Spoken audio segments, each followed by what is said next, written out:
The illusion is viewed perfectly from a certain angle, prompting a queue of visitors taking photos while jumping across the cliffs.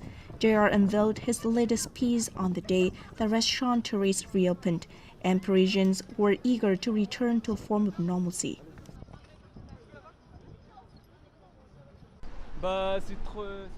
It's very pretty.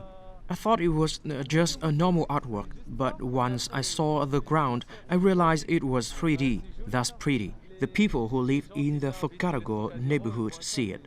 Then you see people here, they take photos. I think it's really cool because it's really realistic, and I like that it combines with the Eiffel Tower. So the piece of art becomes a piece of art because of the Eiffel Tower already behind it. I like that.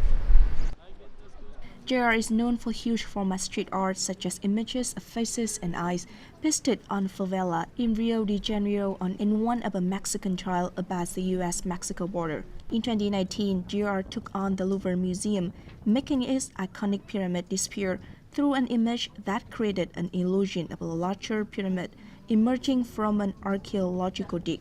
His latest art installation is a delightful experience for visitors who come to enjoy the beauty of Eiffel Tower.